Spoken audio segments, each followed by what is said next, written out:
সেজন্য তাকওয়া, ভয় আল্লাহ পাকের যদি আমরা হৃদয়ে নিয়ে চলতে পারি, এই যে কোরআনের মাহফিল হচ্ছে, কোরআনের কথাগুলো শোনা হয়, আল্লাহ বললেন হাযা বায়ানুল লিন-নাস, এটা তো বয়ান বক্তব্য মানুষের কাছেই মনে হবে, ওয়া হুদাম ওয়া মাউইযাতুল লিল মুত্তাকিন, কিন্তু হিদায়াত এবং উপদেশ তারাই গ্রহণ করবে যারা তাকওয়া অবলম্বন করেছে। আল্লাহর ভয় যদি নিয়ে আসেন, অবশ্যই আল্লাহ পাক কামিয়াব করে দেবেন।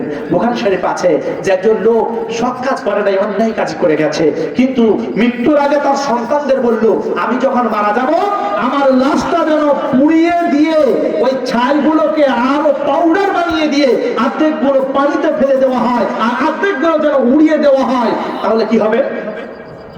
আল্লাহ তো আর আমাকে গুনাহ করতে পারবে না, আর আমার বিচার হবে না, কিন্তু আল্লাহ তাকে জীবিত করতে পারবে না, পারবে না?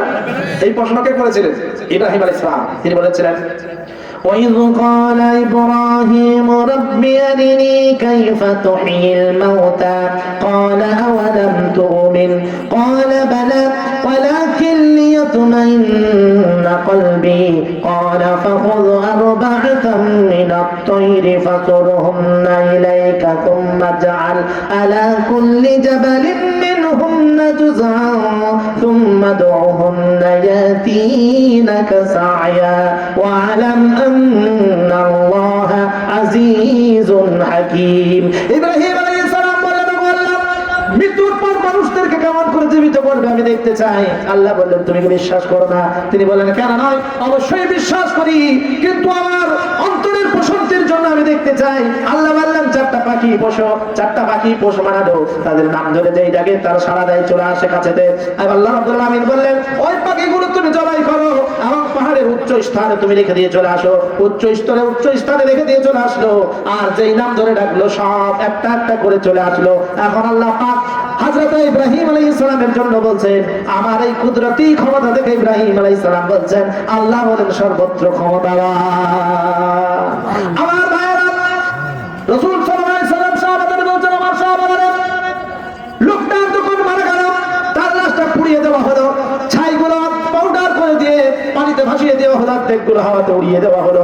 তারপরে আল্লাহ রাব্বুল আলামিন জীবিত করে তারা জিজ্ঞাসা করছে, কিসের জন্য এই পথ অবলম্বন করেছো বলো? লোকটা বলল, ওগো আল্লাহ, তোমার ভয়ে এই পথ অবলম্বন করেছি। যেই বলেছে তোমার ভয়, আল্লাহ বলল, যাও তোর জান্নাত দিয়ে দিলাম। এইজন্য আল্লাহর ভয়ে যদি আপনি জীবন যাপন করেন, অবশ্যই আল্লাহ পাক আপনাকে ক্ষমা করবেন। আর আপনি ভাইয়ের হক নষ্ট করেছেন, মায়ের হক নষ্ট করেছেন, লোকের জমি জবরদখল করে চাষ করছেন, লোকের হক নষ্ট করে রেখেছেন, কারো চুরি করেছেন, কারো কিছু নিয়ে আমানত স্বরূপ আপনার কাছে রাখতে দিয়েছিল, সেইটা আপনি দেন নাই, আর আপনি আর বলছেন আমি আল্লাহকে ভয় করে যাচ্ছি। মৃত্যু হয়ে যাবে, তখন বুঝতে পারবেন যে ঠেলাটা কতটা। সুতরাং দুনিয়ার মুআমালাত আমরা ঠিক রাখবো। রাত্রি অনেক হয়ে গেল, আল্লাহ পাক আমাকে আপনাকে সকলকে আমল করার তৌফিক দান করুন। আজকের মাহফিলটা আপনাদের সাজানো গোছানো মাহফিল ছিল, আমি এসে একটু নষ্ট করে দিলাম, এর জন্য আমি দুঃখিত। আমাকে আপনারা ক্ষমা করবেন, আমার জন্য দোয়া করবেন। ওয়া আখিরু দাওয়ানা আলহামদুলিল্লাহি রাব্বিল আলামিন। আল্লাহ পাক সকলকে নামাজি পরেজগার মুত্তাকি বানিয়ে দিন, বলুন আমিন। কারণ অনেক রাত হয়ে গেছে তো মানুষের আস্তে আস্তে কোণে উঠছে।